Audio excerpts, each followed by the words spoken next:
What's up, guys? Welcome back to the Light and Lamp Podcast. I am here with Steve, Hello. as always. And this week's episode, we're going to talk about the Leafs a little bit, maybe talk about the Oilers a little bit, and talk about some other NHL news. But just kind of wanted to start in just kind of acknowledge some things that are going on currently in the NHL. One of the Toronto Maple Leafs prospects, I'm going to butcher his name, I'm sorry, Rodion Amirov, I believe is how you say his name. He was recently diagnosed with a brain tumor. He is out for the rest of the KHL season.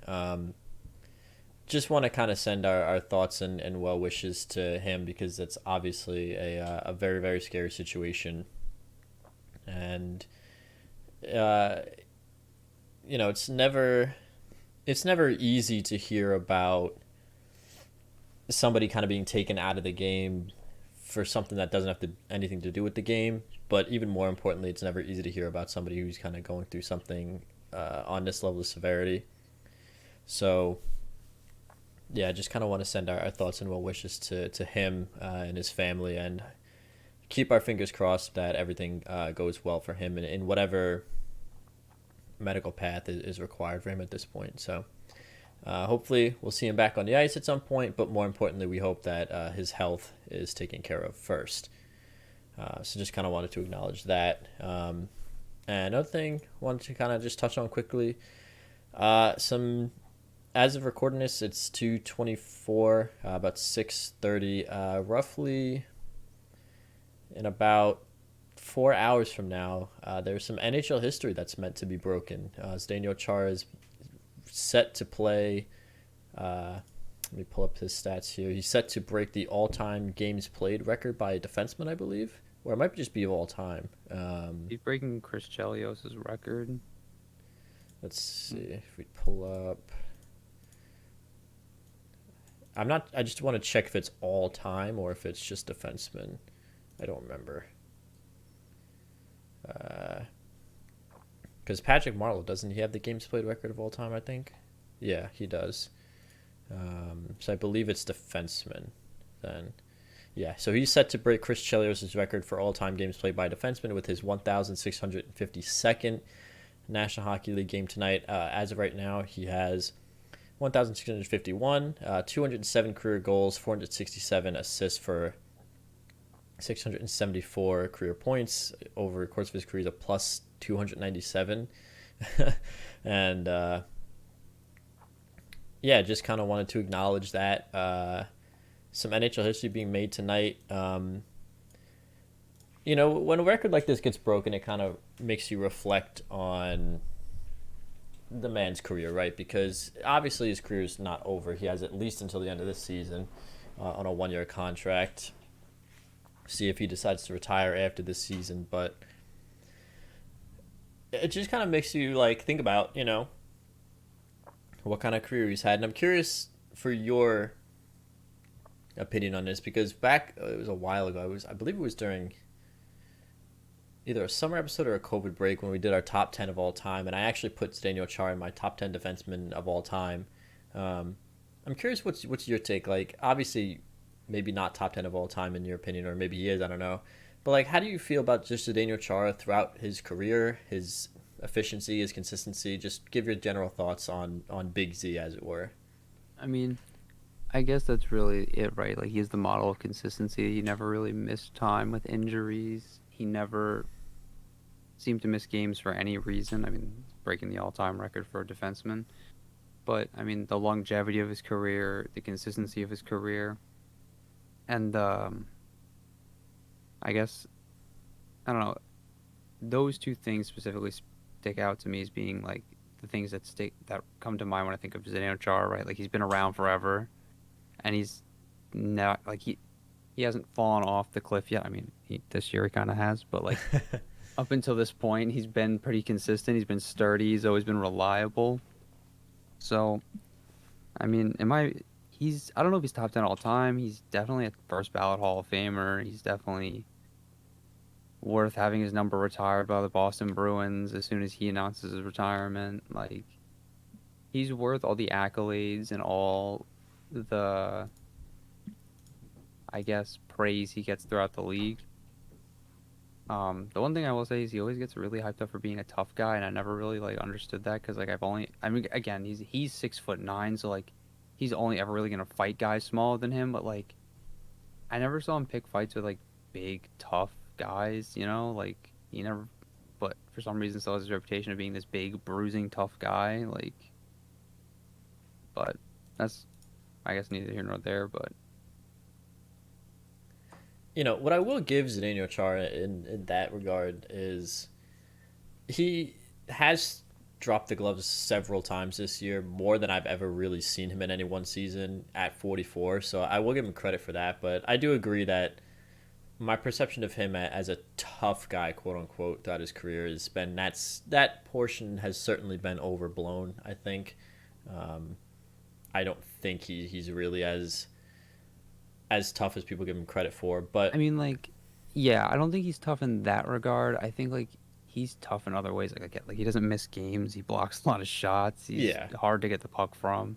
I mean, we also saw him in person that one time, and he was one of the most intimidating human beings I've ever seen in person. So, yeah, and I think that the one of the reasons, and I think the biggest reason why I put him in my top 10 of all time was, like you said, just the consistency of his career, where game in and game out. This year, notwithstanding, where he's taken a significant step back, but at 44, going to a new team, having to learn a new system in a very, very demanding system at that, he's taken a significant step back, in my opinion. But outside of this season, really, he's been a model of consistency where game in and game out, you know exactly what you're going to get. You don't really got to worry about him when he's on the ice. He might not do anything that's going to really wow you or blow you away, but just the comfort of being able to throw him out there in clutch situations, important situations, and not have to worry about it.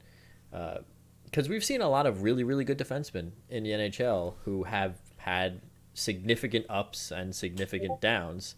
I mean, let's not beat around the bush and pretend, that uh,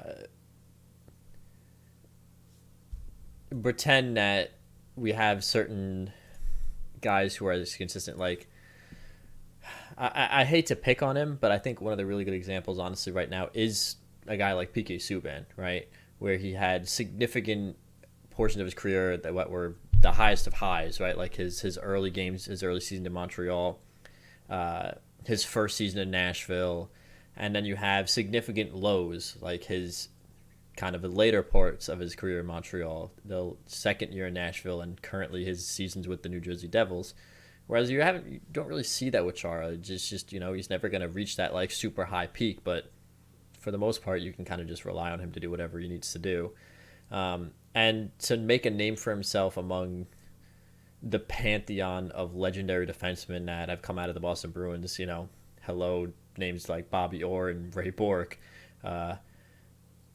is no small feat. So I agree. I think first bout Hall of Famer, certainly. And I'd say another thing that I do want to mention, his leadership ability, coming over as this 6'9", 200-pound kid coming over from Slovakia to grow into the kind of leader that he did under the Boston Bruins is pretty impressive, to lead that team in the ways that he was able to for so many years. Definitely, in my opinion, first bout Hall of Famer. Easily a jersey retirement when he retires in Boston. And yeah, so I hope, for what it's worth, with the trade deadline coming up, I hope he gets traded to a team that's going to make a playoff run, get one last run in there, because it's probably not happening with the Islanders this year. In fact, I would say it isn't happening with the Islanders this year. So, hey, give him one more shot, get him to a team that's going to compete, even if it's in like just a mentorship, seventh defenseman for healthy scratches and injuries parts. Just, let him get one more run. So early congratulations again, everything notwithstanding. If he doesn't get mysteriously injured or test positive for COVID or anything, he will break the record tonight. So congratulations to Big Z. And we will move on to some not so happy news in the National Hockey League. If you're a Toronto Maple Leafs fan, The Leafs have dropped 3 games in a row, losing to St. Louis, Montreal, and Columbus. They're currently playing tonight at home against the Minnesota Wild, and something that has kind of not been really much of an issue over the course of the season. All of a sudden, the goaltending is kind of coming into question, even with Jack Campbell, who has been pretty solid and relatively good for them all year. Obviously, look, Peter Mrazek, he's played in 10 games. He has a 3.16 and an 8.90. He's fallen off a cliff. The guy can't stay healthy to save his life, but we knew that. But even Jack Campbell in his last 5 games, 4 goals against, 5 goals against, 1, 2, and then 5 goals against. A little bit of an inconsistency here, not really being as steady for them as they need. So I guess my question to you is, do you think that the Toronto Maple Leafs should be in the market for potentially a backup goalie for this playoff run if things don't improve on that front? Yeah, I mean, I guess it really is like, what's the forecast on Peter Mrazek? If he's like, is he healthy again? Yes, he's currently healthy. And that's the other thing I forgot to mention. Jake Muzzin is out with a concussion. So Yeah. the defense is going to only get more and more porous as their best defenseman is out, I mean, are there any defensemen really, or not defensemen? Are there any goalies in the market that are like significant enough upgrades? I mean, I guess you could always say Marc-Andre Fleury, right? You It know he's seems like available. he's always available, it seems. I mean, he's just always an upgrade, right? Like any team that's in the market for a goaltender, like Marc-Andre Fleury is probably an upgrade over whoever they have, like whatever plug they have sitting in the net. And I Very just true. think for a team like Toronto, to get him cheap and to get him, I mean, relatively free. Like they don't have any obligation to him after this year. So it's like, what outside of that, or I could see them being more interested in finding a defenseman, honestly, to try to take the minutes that Muzzin had, especially if he's going to be out long term with the concussion, and you never really know with those kind of things. It could be week to week, then day to day, and then or day to day, then week to week, and then indefinitely with a concussion. You just never know, you know. Right. So I imagine they're probably looking to make take a flyer on a rental on the market for a defenseman, but it had to come at the right price because, again, the Leafs are not a team that has a lot of money to throw around. Yeah, I mean the Leafs have made a couple of transactions as of recently. They traded for Carter Hutton from the Arizona Coyotes, so maybe that's kind of their idea of like, hey, Mrazek hasn't been great. Let's see what Carter Hutton is doing, but I don't think Carter Hutton is necessarily better than Mrazek, and considering that he's been, I don't know, has he been hurt or has he been playing in the AHL? It looks like he's been hurt because he only played 3 games this year, and he has a 7.76 goals against average. But again, Coyotes, you can give them a little bit of slack on that. So maybe that's their idea of goaltending depth for the playoff. They also made a move, the Arizona Coyotes and the Leafs made a trade where the Leafs acquired Ryan Dzingel and Ilya Lyubushkin for Nick Ritchie and a conditional second-round pick, so some depth on forwards. Didn't they waive Dzingel, though? They probably did, honestly. And didn't San Jose pick him up on waivers? Yeah, so Ryan Dzingel's a San Jose Shark. You are correct on that. So really it was just for Ilya Lyubushkin, 27-year-old defenseman. Not really. Look, it's not a replacement for Jake Muzzin, but you're not going to get, I don't think, a replacement for Jake Muzzin 1-for-1 with the kind of cap situation the Leafs have. I don't know. I'd say you're right. Here's an interesting one. Here, I'll throw this one at you. He's got a 1-year contract. There would need to be, as always with the Leafs, there would need to be some cap hurdles kind of jumped in order to kind of make this work. Although right now they are sitting on $5.26 million with LTIR, so they could technically afford him. And then if they have to put Muzzin on LTIR as well, that just adds only more cap for them. Uh, Thomas Grice at $3.6 million for 1 year. What do you think about from that? from the Detroit Red Wings. Yeah. I mean, I it's funny actually because he played against the Rangers, or no, he didn't play against the Rangers, and the Rangers played Detroit, but he was there, and my dad and I were talking about it, and Well, he wasn't he a net for the shootout when Ryan Strome completely shanked it. yeah, so he had to have started that game then, I guess. But either way, my dad and I were talking about him, and I was saying I always feel bad for him because he's a journeyman, he's playing for however many teams, pretty much anybody will take him at this point. But he's always been a guy that's been really solid and reliable for the teams that do give him a shot. I mean, he was a really good. Well, I don't want to say if he was really good, but he was good for the Islanders. Solid, nothing special, but Did his wasn't a job. problem. Yeah, it wasn't like a question mark anymore for the Islanders when they had him. And I think it's kind of doing the same thing for the Detroit Red Wings, whereas like in both situations, seems to be serving as like a transitionary goaltender, right? Where like the Islanders are looking to move on to guys like Varlamov and why can't I remember his Ilya name? Sorokin. Sorokin, yeah. And Detroit's probably going to look to do the same thing with him and Nedeljkovic. But Well, yeah, Nedeljkovic. Yeah, I don't know why I thought different name. Sorry, go ahead. I I'm think dumb. Bernier's playing there too this year again or something. No, Bernier is somewhere else. I don't know.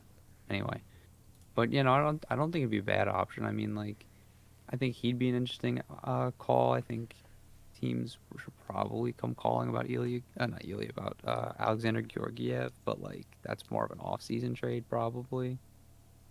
I think that the Leafs should be calling about Grice if come trade deadline things have still not improved on a Peter Mrazek front, because yes, you can go into the playoffs feeling relatively comfortable with Jack Campbell in net, but if his inconsistency continues and Mrazek's inconsistency continues, and then Mrazek gets hurt again, you know, or Jack Campbell gets hurt because they both have a history of being injured, can the All Leafs right, so like they can? Oh, sorry, go ahead. no, I was gonna throw a wild one at you here. What if the Toronto Maple Leafs had a reunion with their good old buddy Jonathan Bernier? I mean, for what it's worth, Bernier isn't the guy. I mean, like he never lived up to the hype in Toronto, but like we both knew he never was going to.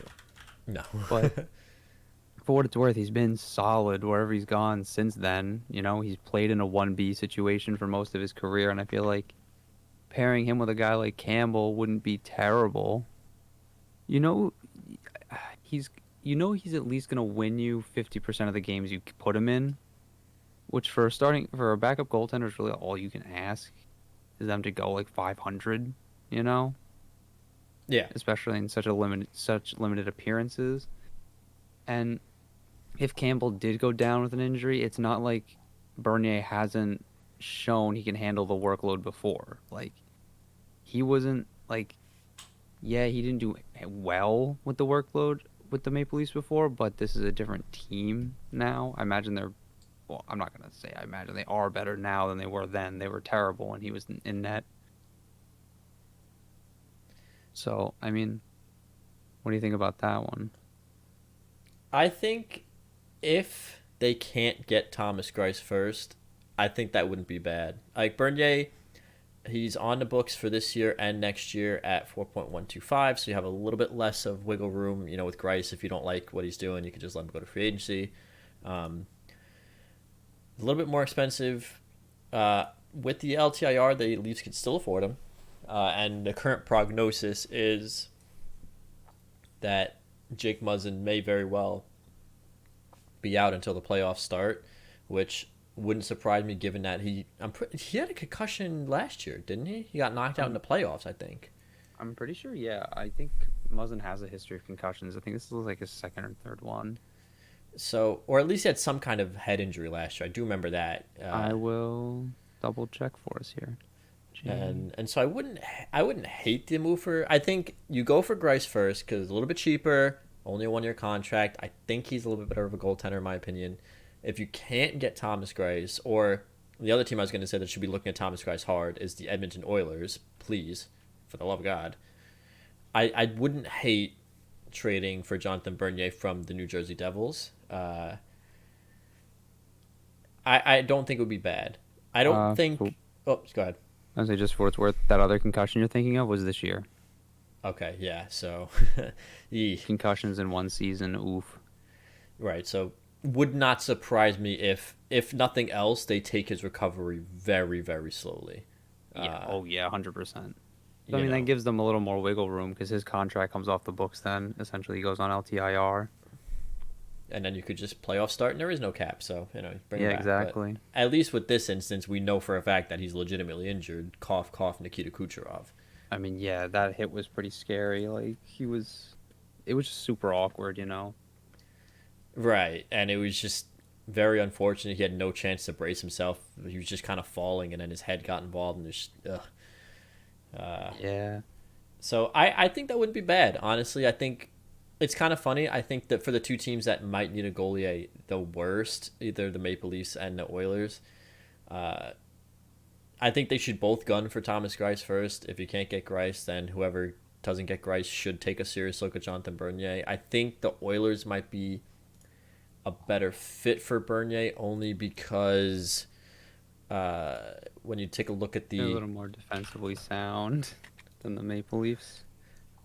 well, it's that, but the other thing about the Oilers that's important is that they can carry Bernier a little bit more comfortably into Mm-hmm. next season because uh, Mikko Koskinen's contract comes off the books, right? So next season you go into the season with Mike Smith and Mikko Koskinen, or Mike Smith and Jonathan Bernier, whereas Mrazek's on the books for next year for the Leafs. Sure, Campbell's coming off the books, but are you really gonna let Jack Campbell go and play Mrazek and Peter and Jonathan Bernier after what Jack Campbell's done for you for the last 2 seasons? Probably not. I would I have to imagine Peter assume. Mrazek's on his way out of Toronto, honestly. Like, I imagine they try to move him. Because it's definitely not been what they envisioned when they brought him in. I mean, look, they traded for a guy who, sure, he played pretty well for his last couple seasons in Carolina. That's fine. Or they didn't trade for him; they signed him, but they kind of also knew they were getting. I almost said damaged goods. He's not emotionally damaged goods, but like physically, he's had a very significant history of injury, and it sucks because when he's playing well and when he's healthy and he gets into a groove, he's a really good goalie. But it just seems like every year he misses a week here, a week there, and then all of a sudden he'll get some big injury and he's out with a month. And as a goaltender, it's hard when you're playing 2 to 3 games and then you sit for a week, and then you play 4 to 5 games and you sit for a month. You can't get into a groove that way, especially on a team as defensively deficient as the Leafs are. If you're playing for a team like the 2020 Islanders, you miss a month, you're going to come back. You might only face 20 to 25 shots that night, and they're going to be pretty low quality chances for the most part. But when you're playing for the Leafs, you come back from injury, and it's like, here's a 35 shot clinic against, the Edmonton Oilers. Gallery. Yeah, like. I think that Peter Mrazek still has some gas left in the tank. I'm not saying that he should be on his way out of the league. He's only 30 years old, but Oh, no. he needs a certain kind of team. And let's be honest, there's no Dougie Hamilton and Jacob Slavin pair on the Toronto Maple Leafs. There just isn't. I guess it's an interesting question, though. If Peter Mrazek does end up getting traded off of the Maple Leafs in the offseason, say, they acquire Jonathan Bernier, and like, all right, we're going to re-sign Jack Campbell, who they're going to have to pay a little bit more than $1.65 million. That's for damn sure. Do you think that there's maybe a defensively proficient team that's maybe on the cusp of a playoff run or in a playoff run that should maybe take a look at Peter Mrazek? Like, just spitballing. I mean, Mrazek might be a good fit in Edmonton. It might be a weird situation for them, for like a team that needs help in net. Trading a goaltender to a team who also needs help in net, because it seems kind of like an oxymoron. But I don't think it's that Peter Mrazek is necessarily a bad goaltender. It's just like you said, like it's a bad fit, and the situation isn't ideal for him in Toronto. And I think like Edmonton's had its skid this year. I mean, it's a lot of that. I'm not gonna put a lot of it on the goaltending, but I will say a fair share of it was because of poor goaltending. I mean, both I their goalies, for what it's worth, not to cut you off, but like they're both above 3 goals against average, and their save percentage is both below 900. So and I just think if you pair Mrazek with, say, a guy like you have Mike Smith still on the books, and you say you split it down the middle, you might. I mean, you're definitely at least going to get a playoff spot in that division. And that's another thing. I think the workload for him in the Pacific Division, even if he is still playing on a team that might be slightly more porous than a team that's a defensive stalwart, like maybe the St. Louis Blues used to be or the Boston Bruins are traditionally known to be. But a team that's a little more porous and a weaker division might be better for him. Because say like, even if he is facing 45 shots, but like or 35 shots, but look what teams they're facing. They're coming from the Seattle Kraken, the Vancouver Canucks, the Anaheim Ducks, the San Jose Sharks, like teams that aren't necessarily like talent deep. So a lot of those high danger chances aren't really that dangerous. So it's an environment where he also might not get burned out because he might not see a lot of action in those instances either. yeah, and for what it's worth, the Oilers have a little bit of a chance here to really kind of dedicate themselves to improving the defense in this offseason. Uh, again, for what it's worth, guys like Oscar Klefbom and Chris Russell, two of the more defensively minded defensemen for this team, have been out long term for a while. Um, but, if they run into next season and they're rocking a defensive lineup that involves Darnell Nurse, Oscar Klefbom, if they decide to re-sign Chris Russell or trade or sign somebody else, say for example, you have Darnell Nurse, Oscar Klefbom, and then you sign another like stay-at-home defensive defenseman, somebody who's like consistent and gonna do his job. I think that's not the worst, honestly, in terms of defensive prowess. Like, obviously, their forwards kind of leave a little bit to be desired on a defensive end. They don't really have like a significant standout two-way center, I would say. They could use a little bit more help from their forwards on defense, but you have a little bit of an opportunity here. You can let Chris Russell walk if you want. You can. Unfortunately, you still have Duncan Keith's contract on the book for next season, and he has a no move clause. So if he doesn't want to go anywhere, ouch. But it's definitely look. Bottom line, it's almost at the point in Edmonton where it doesn't really matter who they get.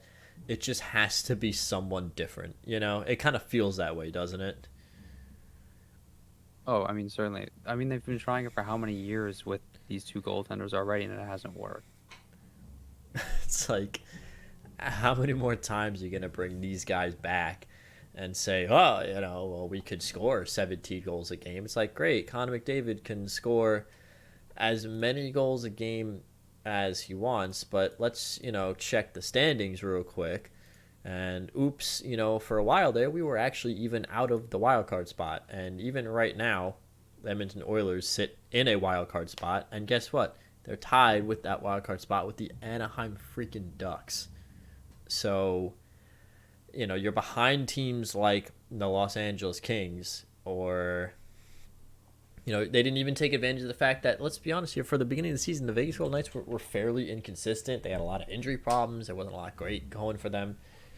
The Oilers have failed to take advantage of a pretty weak division, all things considered. Sitting in a wild card spot, the second wild card spot, tied with the Anaheim Ducks, is not where this team should be at all. So, oh, no. Like, something has got to change. Let me actually pull something up here. I'm curious if pull up goals against here. They've got to be in the bottom part of the league, right? Yeah, 32, 31, 30, 29, 28, 27, 26, 25, 24.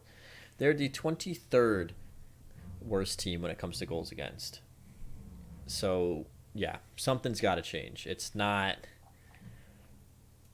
going well. Yeah, it's definitely, it's like it's like making the same recipe and getting food poisoning every time and wondering why.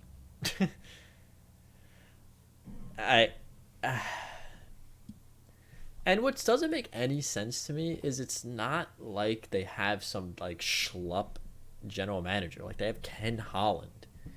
You know what I'm saying? Like I think guy's a Hall of Famer. they're one of the teams that I expect to be very, very active come trade deadline because they have to be. They quite simply can't afford to not be active. And you can argue what's more important for them at this point: a defenseman, a goaltender, a two-way center. I think my vote would be you've got to get a goaltender, and it's got to happen fast. I mean, if the Oilers don't trade for goalie in this trade deadline,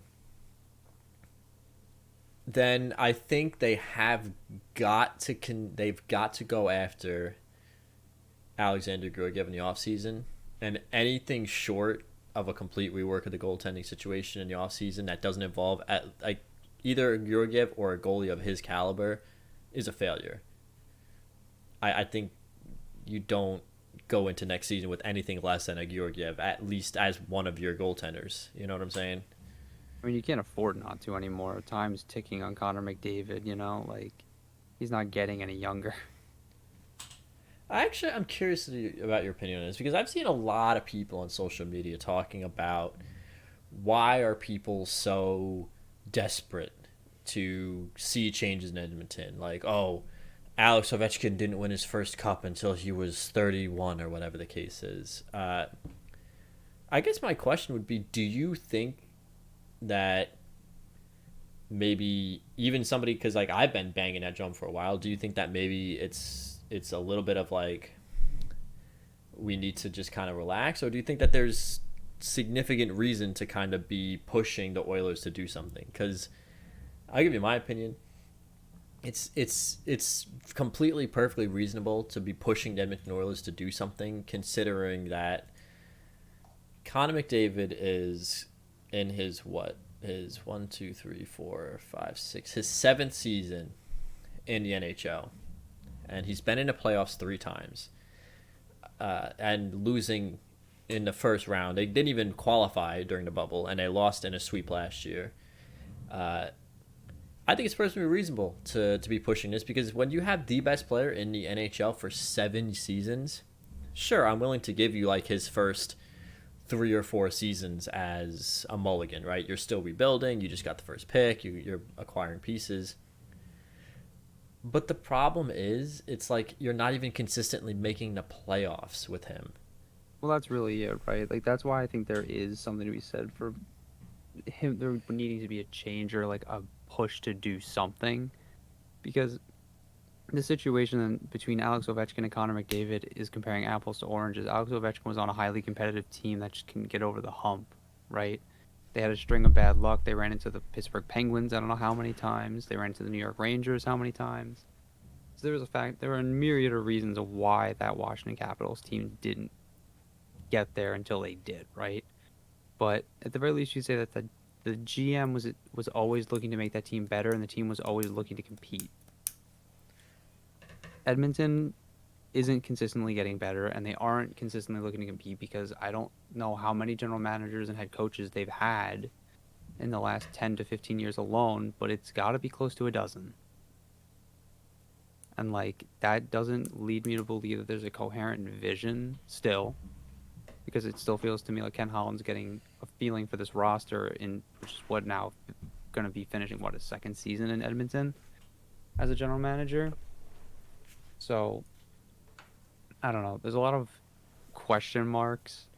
So I could definitely see I see the reasoning behind the push for Edmonton to do something, and I don't think it's unheard of for him to eventually look at it and say like I want to leave. Like, I want to go somewhere and compete because, like, you guys clearly have shown me you can't do that. Or you can't provide me with that. I mean, yeah, I think, let's compare Connor McDavid to somebody that was in his draft class, Jack Eichel. That situation, right? Realistically speaking, when you compare the levels of success of the two teams, the Oilers really haven't done anything significantly better than the Buffalo Sabres did during Jack Eichel's tenure there. They have one playoff run with Connor McDavid where they made it past the first round, in 2016-17 when they eventually lost to the Anaheim Ducks. McDavid got to play 13 games in the playoffs that year. But like I said, in 7 seasons, they've been to the playoffs twice, technically, because they failed to qualify during the bubble. They got swept out last year by the Winnipeg Jets, and they've won 1 playoff round with him in tow. That's not really all that much better than the Buffalo Sabres. Like, the Buffalo Sabres didn't make the playoffs at all during Jack Eichel's tenure. You can argue that the Oilers made the playoffs 3 times, technically twice, but the level of success just hasn't been there. 1 playoff round win versus 0. Woohoo! You've got 1. Congrats, right? And that was 5 years ago at this point. Yeah, like it's not even recent. So it's like the trajectory went up, and it immediately went down, and it has not come out of that. It's basically like a submarine at this point. It's just getting lower and lower because it's getting more and more embarrassing for this team to be struggling to make the playoffs. And when you now have not 1 but 2 of the best players in the entire league on your team. Right, like some people would argue the number 1 and 2 players in the entire league. And your number 1 defenseman is arguably a top 10 defenseman in the NHL. Right.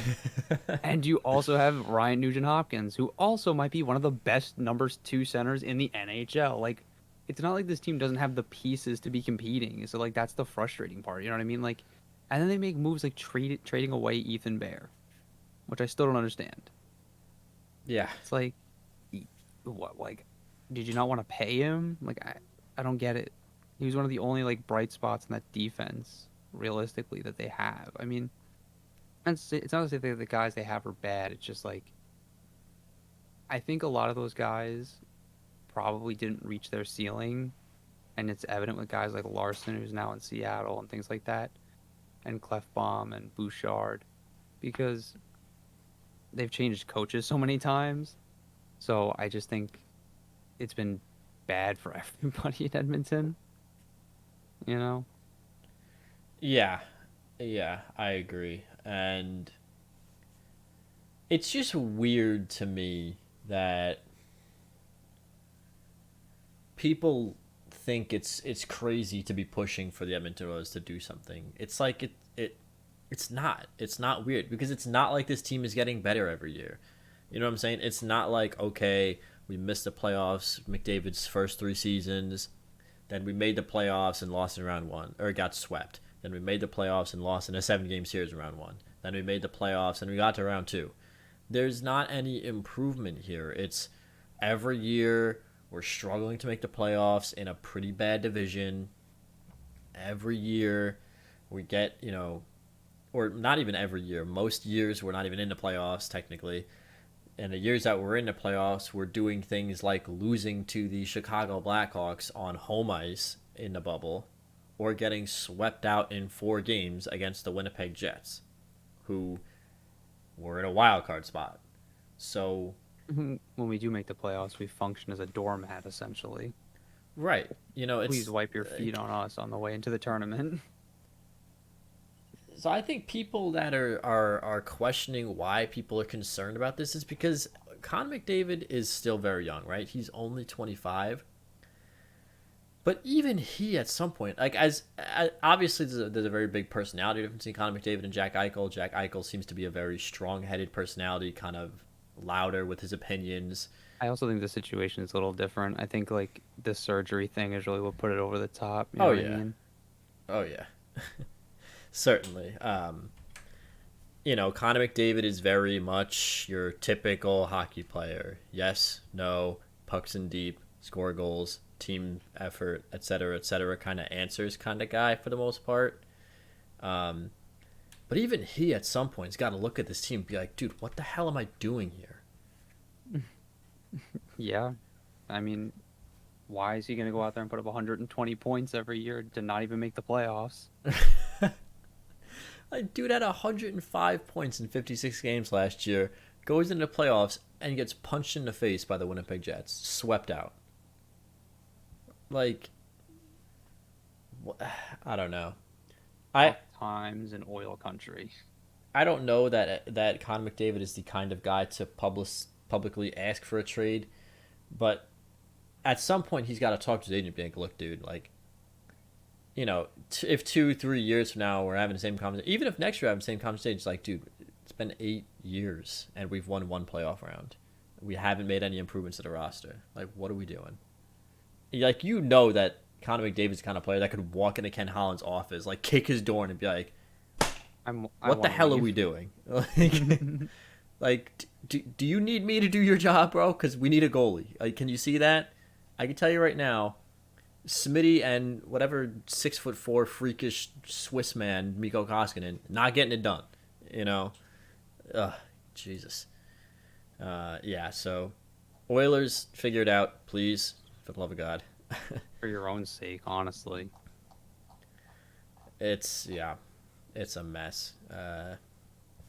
I do want to ask your question. I don't want to ask your question. I want to ask your opinion on something. Did you see the video with Nathan McKinnon when he slashed the referee? No. Okay, let me see if I can find the video for you, because he didn't get any supplemental discipline for that, and I imagine that he probably argued that, like, he didn't mean to do it and he hit the ref on accident. I want to find a video and I want to get your opinion on it, because I'm kind of surprised that. I mean, usually when you make any contact with the referee of any kind, it's an automatic 10-game suspension, is what it is.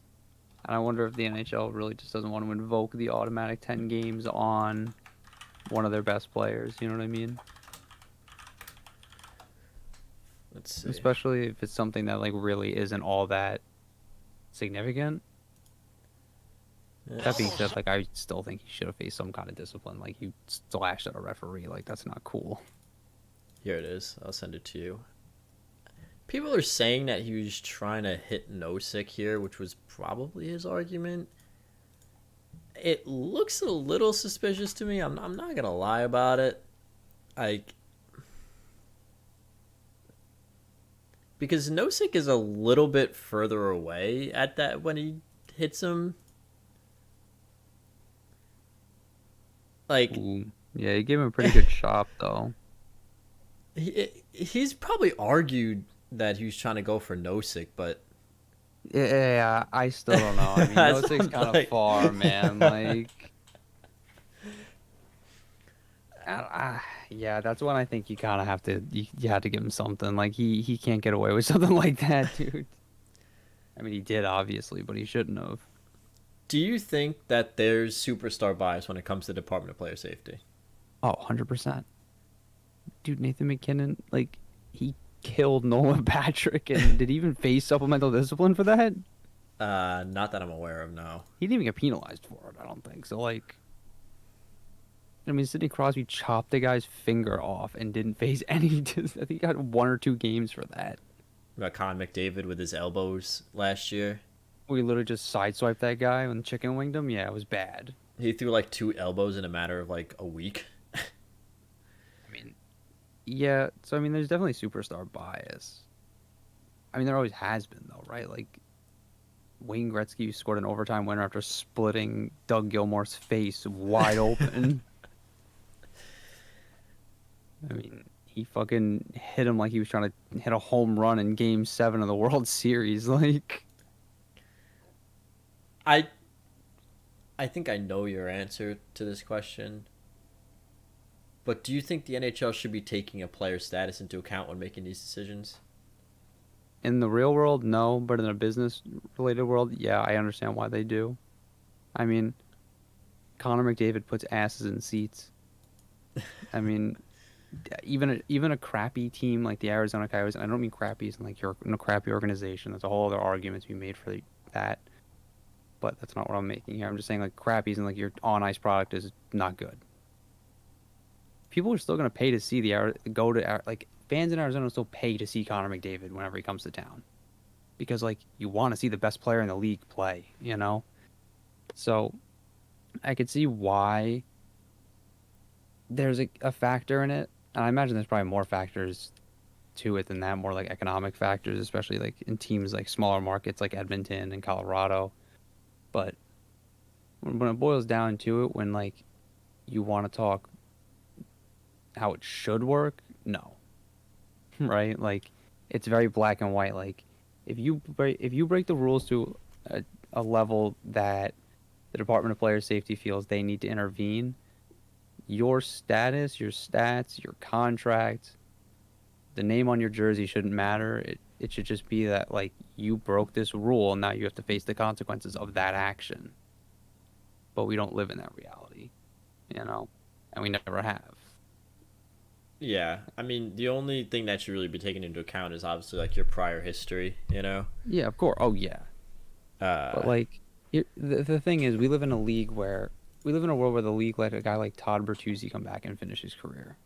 Dale Hunter finished his career. You know what I mean? Like, those are two guys that literally like change. Like, well, one maimed a player, and the other one also maimed a player. So like, they altered two guys' lives irreparably, right? And they were allowed back because they were quote unquote stars of the game after serving like both significant suspensions. Don't get me wrong. I think both of them were out like 40 plus games, but it's like Todd Bertuzzi paralyzed Steve Moore on the ice.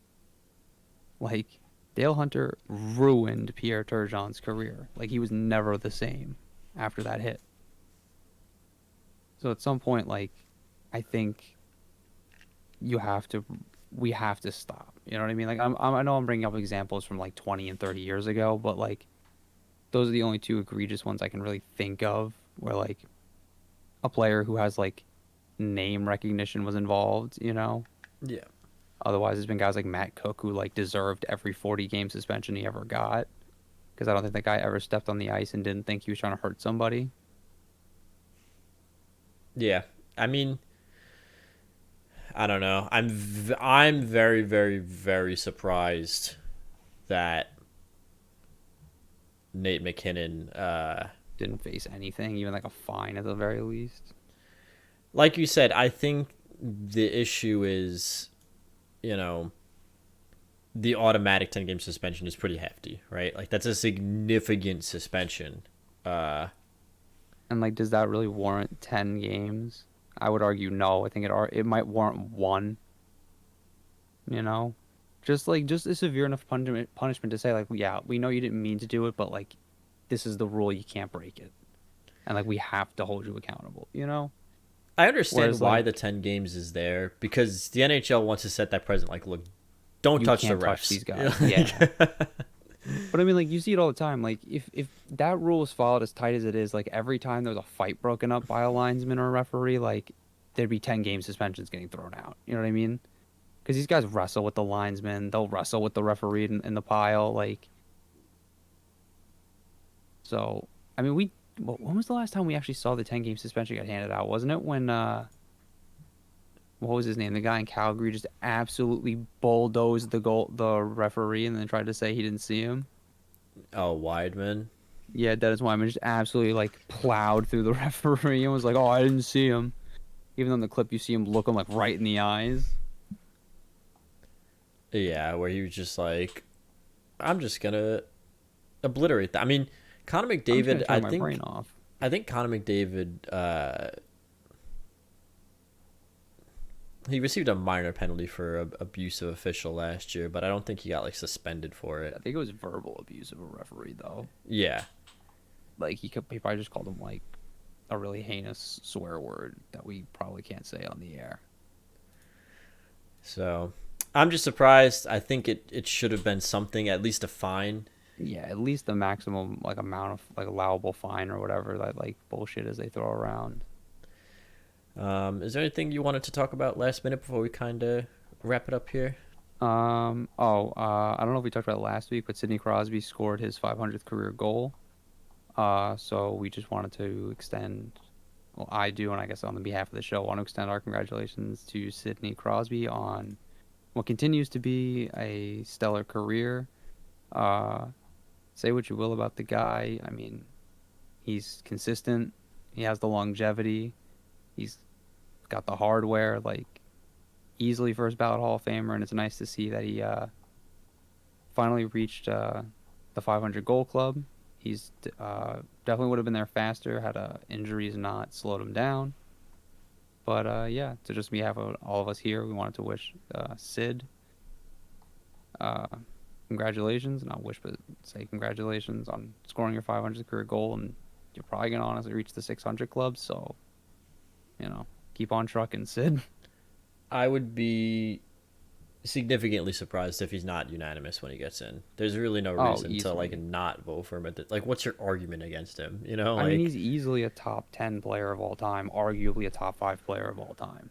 I know that there's probably gonna be some stupid old head who doesn't vote for him because he's too quick to put him in. Kind of situation where there always But is it's on those councils. But I mean, yeah, but to me, how it's can you just argue against Sidney Crosby? yeah, I mean, what is he? He's played like 1,100, or he's played 1,000 games. I think he's got like 1,200 points or something. Like, the guy's over a point per game. You can't argue with the results. Over a point per game average. 3-time Cup He's winner, 3 times Stanley captain. Cup winner. He's won a Hart Trophy. He's won an Art Ross. I'm saying a Norris. Yeah, that'd be amazing. If Sidney Crosby somehow managed to win a Norris Trophy too. He's Sergei Then Fedorov 2.0. he's just the greatest player of all time. At that point, he might as well just go try to win a Vezina too. Yeah. But I'm trying to think. Are there any other significant milestones or anything that happened in the league recently? I will say we've been avoiding talking about the situation with the Arizona Coyotes, and the reason is I personally wanted to wait maybe until the end of the season when we got more details about When the dust actually settles. Right, because I mean, my what is the opinion talk now? Like, isn't it supposedly like they're supposed to make the thing 10,000 seats now to accommodate the NHL team instead of 5,000? So it's like adding time onto the construction. Yeah, like I wanted to wait because a lot of things are in flux, and also because my opinion on that situation is going to be very heavily dependent on primarily one factor, which is how the Coyotes negotiate for that new arena, because it's still not approved. I don't think it's been to a vote yet. So my opinion on whether or not this whole thing is even worth it in the end is going to be dependent on that. And look, I don't anticipate we're going to have an answer by the end of this season, because when it comes to municipalities and dealing with arenas, it took the Islanders about 2 years, of negotiating every single year to get approval for UBS Arena, right? I mean, there's a lot that has to go into it, right? And It's not just like the city, but like the county and the state, and everybody is also involved. and let's not beat around the bush, not to kind of bring up and air out dirty laundry. When it came to the Islanders situation, it wasn't so much that they were leaving their home for any reason other than that it was old and needed to be upgraded. In a Cody situation, I'm sure that the county is taking into account delinquent tax payments and stuff of that nature. And hopefully, fingers crossed, with the new management that the Coyotes are under, they're going to be able to kind of rebuild their reputation. But I'm sure that the town and county and municipality is taking that into account. So that's obviously a complicating factor. Not paying taxes to the place you want to build an arena in. That you're using a lease. Yeah. Yeah. Not great. So I don't want to talk about things while it's still in flux, because like you said, look, our opinions obviously would change over the course of the season if all of a sudden now it's a 10,000 seat arena. It's a little bit better, right? Okay, it is going to be truly a temporary residential thing because the arena got approved, right? So I do want to talk about it. I think it's important to talk about, but maybe we'll talk about that towards the end of the season. There's just too many question marks, and like it'd be too much speculating on our part, Right. I feel. And like as much as this podcast is just a lot of speculation, because that is what we do a lot of, but like usually it's not with something that's as ambiguous as like the future of an entire franchise, because like let's be honest, if the Arizona doesn't get that new arena approved in Tempe, what happened? Like what's the Right. game plan then? Like what do you do now? I think even somebody as reluctant to admit a failed franchise as Gary Bettman is would have to say, okay, we can't have the Arizona Coyotes playing in a college arena indefinitely. you know? Yeah. I think the other thing that I feel that I also don't really want to speak on is because with so many question marks, like I don't want to speak badly of their new ownership, because they did. I think it's the last 2 or 3 years they got new ownership, And the new ownership has really seemed to be dedicated to the franchise and really wants to find them a home in Arizona. So a lot of what's happening now, our opinions now would be tainted by a lot of what's happening, and it would might paint them in a negative light that isn't actually like the way things are. So like it's just not worth talking about it in depth right now, you know? Right. Speculating about whether or not a goalie is going to get traded to the Oilers is a little bit less league shifting than speculating about the Are the fate of Arizona the Arizona Coyotes even going to Coyotes. be there? So I do want to talk about it. I think it's important to talk about. Obviously, there's a lot of opinions that are flying around right now, but I want to wait until we have a little bit more of a clearer view. If towards the end of the season we know, okay, this is how many seats the arena is going to be.